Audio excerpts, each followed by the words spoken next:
Hey everybody, welcome back to the show. I'm your host, Dr. Nick, and welcome back to the 90's Guys show.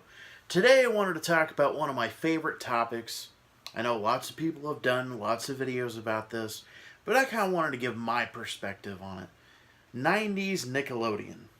Now, some of the shows during the 90's that I myself grew up with was like Doug, Rugrats, Rocko's Modern Life, Ren and Stimpy, Salute Your Shorts.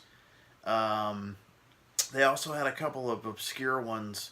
I think it was called You Can't Say That on Television. There was one called Welcome Back Freshman, Family Double Dare, Legends of the Hidden Temple, Hey Arnold. I mean, the list goes on of these wonderful shows.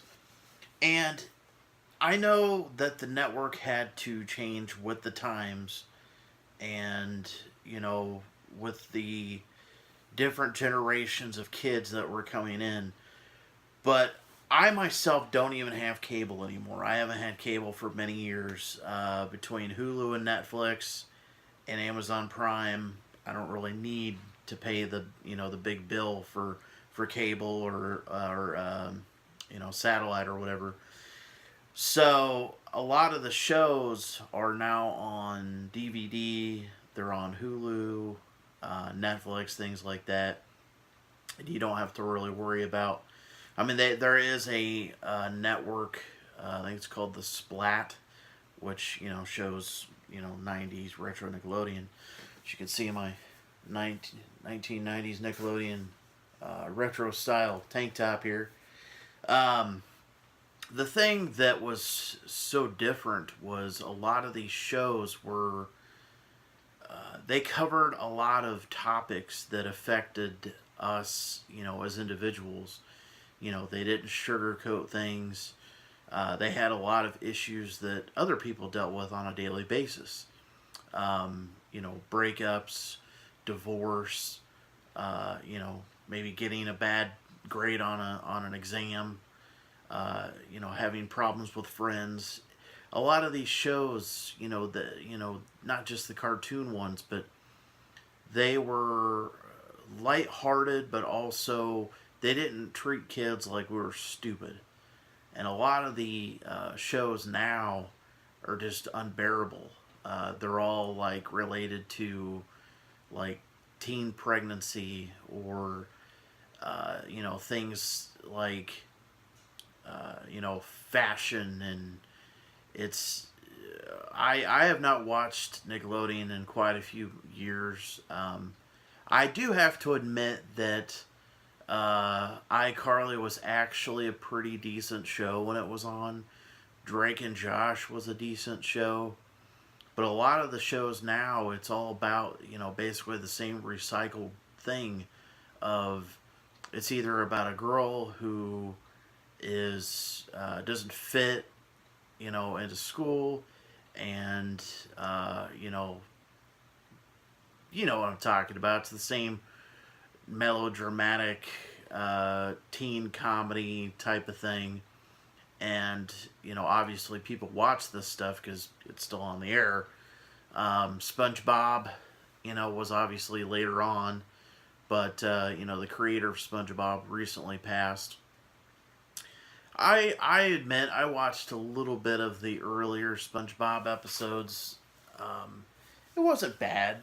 It wasn't the greatest cartoon of all time. Doug was always one of my favorite cartoons, and I think it was because Doug faced a lot of the same problems as a lot of kids did, of like wanting to fit in and having that really good friend, Skeeter, who was always there for him and helped him out no matter what. He had Roger Klotz as the bully. He had a love interest. Had a huge crush on Patty Mayonnaise, and of course, I'm sure we all remember having a crush on somebody in school and not being able to talk to them. And Doug faced a lot of issues that were related to a lot of us. When he thought Skeeter was moving, when he thought that he weighed too much, and that he was worried about what people were going to think of him when he went swimming at BB's house for a pool party. I don't remember I remember there were some circumstances where, um, like if the show ended, and then it was bought out by Disney, and Disney's Doug was not very good. It was when Doug was in high school, and it was just not the same. It didn't have that same just feel to the show. The art was quite different. From what I understand, the original artist and creator was actually not involved in this version. Um, Hey Arnold was a lot of the same things. He Arnold was definitely a character that I had not seen before. He was always there for his friends, always there for his family. He didn't have a traditional family. He lived with his grandma and grandpa, but he had his friend Gerald and his group of friends that he'd play baseball with. Um, and it was one of those things where the show was not exactly mature, but there were things about it that, like I said, it was entertaining. Each episode was something different. Now it's literally like, two people are going at it. One person's mad at another person. Um, it's basically the same recycled writing all over again. A girl starts a fashion company. I don't remember, what was it called, Victorious or something. I don't even know. But shows like Ren and Stimpy and Rocco's were obviously, you know, quite mature. There's a lot of mature themes to it. We didn't notice it at first until years later, of course. But yeah. Anyways, even the movies that came out of it, they had the Doug movie. Harriet the Spy was a good one with Michelle Trachtenberg, where she was a detective. I don't know whether it's just like nostalgia or, just remembering and watching these shows again. You remember a simpler time.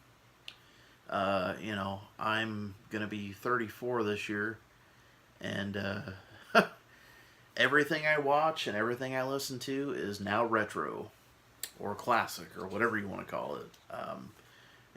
It's crazy to think that a lot of these shows came out so long ago.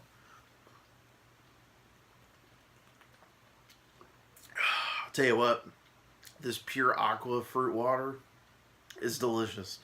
I don't really like regular water too much. I mean, I'll drink it if I have to, but in order to get my water intake, I drink a lot of fruit water, and it's delicious. But anyways, 2019. What does Dr. Nick have planned for the channel? Today, I created sort of an avatar for the YouTube channel. It's not complete done. I just kind of wanted to change the main picture.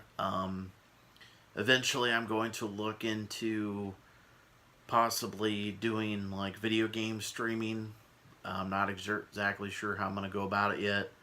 I have, Xbox One, PS4, Switch, a lot of almost all the older systems, Genesis and Super Nintendo, all that stuff. But I just think it would be kind of cool, come on here and play some games, chat with you guys. Right now, I currently sit at 624 subscribers, which is excellent. I would love to grow the channel even more. I'm trying to think of, like, topics that I could talk about that other people haven't already talked about. Leave some comments down below on stuff that you would like for me to discuss. Videos about things that you'd like me, to do. Tell other people about my channel. I'd appreciate that. Like my videos. That helps out a great deal. It shows engagement by YouTube standards. Like I said, this channel is multiple things. It's professional wrestling, it's vintage toys, video gaming, all things vintage. It's not just one thing. It's not just directed towards 90s content, 80s stuff, early 2000s. I was thinking about it today, and one of my guilty pleasures is obviously, early 80s and early 90s music, and even early 2000s. I like pretty much all music for the most part, besides like a lot of the newer rap, hip hop, I guess you'd call it. I don't really care for a lot of it. But was it third week of January? The new Backstreet Boys album comes out, and I realized that the Millennium album came out. What was it, like 19, almost 20 years ago? It's crazy to think. The Britney Spears album came out 20 years ago. The other day I realized it was the anniversary. I don't remember what it was, the exact number, but the anniversary of Sandlot. A lot of the horror movies that came out in the 80s. Next year is the 20th anniversary of National Lampoon's Christmas Vacation. It's crazy to think this. What would be really cool, because I mean the majority of the Nickelodeon shows are out on DVD, like Clarissa Explains It All. I think they have all but one season of Pete and Pete that didn't come out.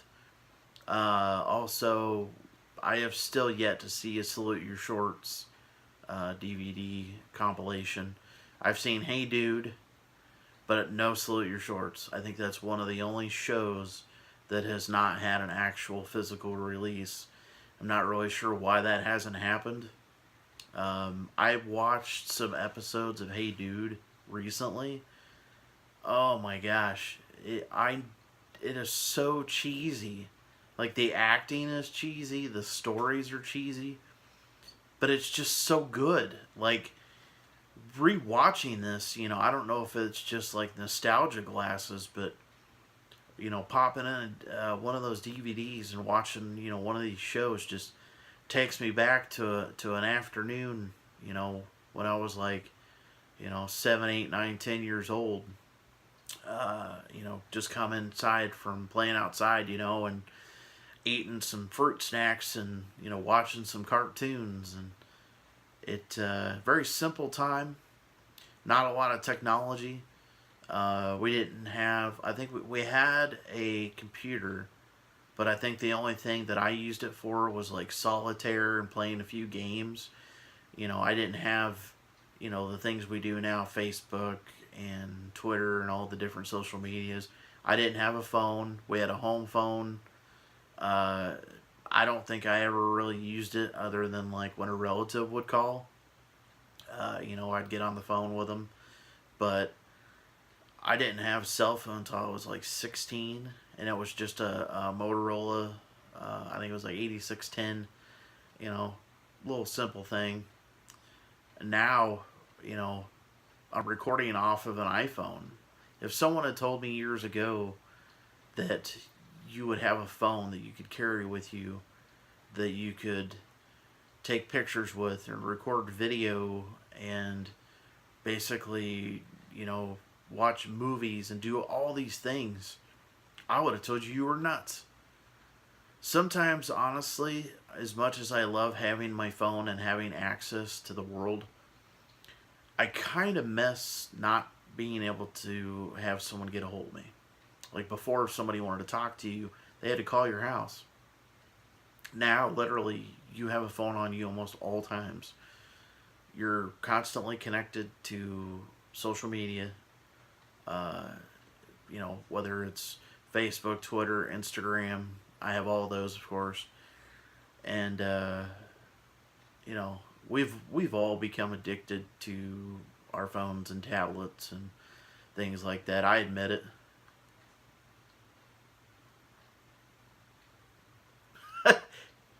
you just realize it was. How's it going, man? Um, I feel older and older every day. Um, it's I never thought at age 33, going on 34, that like I'm still not married, still no kids, uh, and that I would be like I started this channel a couple years ago, and I know like it's not really big, tons of subscribers, but I still have fun doing it. I still have my wrestling podcast, which go check that out at fnx.network. It's called Slamcast. Check out my Instagram at thegame2716. I do a lot of wrestling figure photography. Follow me on Twitter at simply SIMPLY AWSOME 85. Check out the 90's Guy Facebook page. Give me a like there.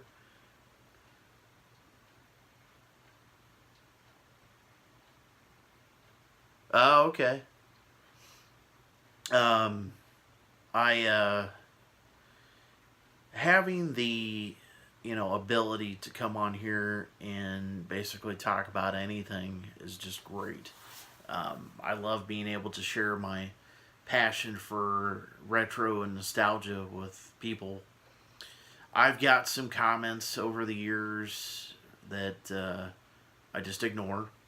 You know, people have made comments about my hair. People have made comments about my weight. It's the internet. People are shitheads. Uh, Before, in order for people to basically give you shit, it was in public. Now they can give you shit online. Um, and it still makes me laugh because I'm like, okay, you took the time out of your day to watch a video and then come on and hassle the person that you're watching. Like, you took the time out of your day to click on that video just to go on there and make some shitty comment. It's like I said, it's the internet. You're always going to have it. You're always going to have people giving you thumbs down. You're going to have people leaving comments down below that have nothing to do with the topic. They just want to be pricks. And that's fine. They could do that. That's cool. It doesn't hurt me any. I don't know these people. I don't have to see them on a daily basis. And I have enough confidence in myself that I personally don't give two shits about what people think of me, to be honest. I know I'm a, good person, or at least I try to be. And, because some nameless person on the internet behind a little emoji or a fake picture as a username wants to leave a crappy comment, that's fine. One thing I got recently that doesn't make a whole lot of sense to me is someone said to me, Doc, why do you live in the past? Why do you, still talk about things from years ago? And it's because the past was so great. And I understand, you should focus on the future too. I get that. But the past is such an integral part of who you are as a person. The music you listen to. Thanks, man. I appreciate it. I really do. I appreciate everybody that watches. Um, the clothes that you wore, just the whole style, it kind of molds you as a person. And I still listen to a lot of the same music. I still dress, similar. The only difference is I'm older. Now being almost 34, I don't have the same amount of energy as I used to. You wake up every morning and something else hurts. You hear of another friend of yours getting married, having children, having another kid, getting married again, and it's one of those things that it's a cycle. That's how life goes. That's how it works. Um, I've told my friends this, and I've told other people too. I wish I had a time machine. I really do. And it's not because I'd like to go back and, become a millionaire, something like that. I would love to relive some of those days of during the summer hanging out by the pool, uh, listening to music, chilling with my brother outside, uh, hanging out with my friends, playing baseball, playing Nintendo and Super Nintendo, which I still do that anyway. But before the days of bills and stress and the anxiety and just everything, the whether you were born in the 80's, the 90's, early 2000s, whatever, when you were a kid, at least in my experience, I had a great childhood. My parents were awesome. My grandparents were always around. Um, I grew up with idols such as Michael Jordan, um, Hulk Hogan, which, obviously has changed a lot of people's opinion over the years, last couple of years, due to what happened. But I, was a huge fan and still am of Shawn Michaels, Bret Hart, guys like, you know, just sports heroes were different, to me. I collected baseball cards. I remember listening to the radio at my grandpa's house and listening to the Chicago Cubs or Cardinals games on the radio. Um, it was a big deal every year to watch the MTV Awards. When TRL would come on in the afternoon, that was a huge deal because you got to see the new music videos that would come out. There'd be a premiere. Uh, Having AOL, America Online, was a huge deal. We got an NEC computer in 1995. We had a bunch of games on it. We had America Online. Obviously, for those who don't know, America Online was and is an online service. It ran through the phone line. If somebody picked up the phone, somebody called your house, it would kick you off. It took forever. We had instant messenger, which was amazing. We'd never seen something like that before. You can instantly talk to somebody with text. And this was before text message. Almost anything you'd want to look up, you could find. Um, and then the age of like AIM, AOL, yeah, the regular AIM messenger, the the creation of MySpace, and then eventually Facebook, you know, and I don't know. I think that because it was simpler, like before when you'd meet somebody, like let's say you liked a girl from school, in order to talk to her, you had to call her house and hope that her parents didn't answer the phone. You couldn't just text somebody or call their cell phone. You had to call their house, and that was very stressful. The idea of calling somebody was just like, oh my gosh, what if her mom or dad answers the phone? What am I supposed to do? Um, Going to school dances was a lot of fun. It was there wasn't as much emphasis on, like, a person's coolness, I guess, during that time. Eventually it did, going into seventh, eighth grade, and then into high school, what you wore, what music you listened to, kind of put you into a little bit of a group of, what people you hung out with. I pretty much hung out with everybody.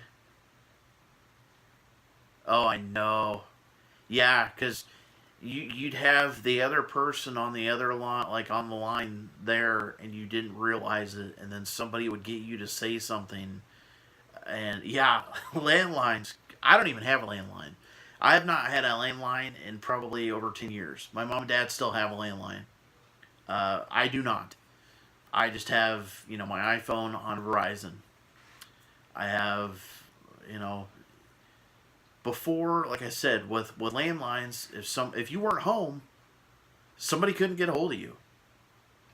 And cell phones were very expensive.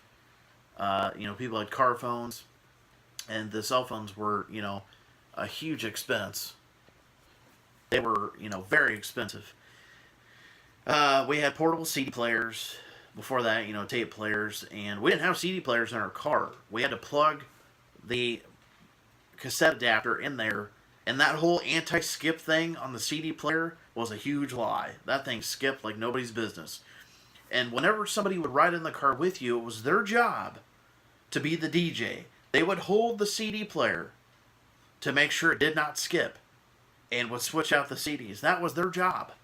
That was their whole existence in the car, was to make sure that CD player did not skip.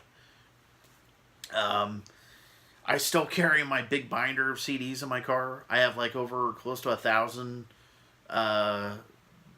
regular, burnt, and older CDs, and then I have like a little bit over 1,000 or so of like CDs in my regular collection and the cases and everything. Still have tons of DVDs. Still collect those. Still collect wrestling figures, vintage toys, things like that. But thanks for everybody for watching. I think I will be doing a lot more of these. I still carry mine, man. I mean, I don't have an aux in my car, but I do have a Bluetooth adapter to where I can play my phone through the car. But I don't know. I guess I just like still having the physical media, like the actual physical disc. But thanks everybody for watching. Thanks for following me into the new year, and I will see you all later.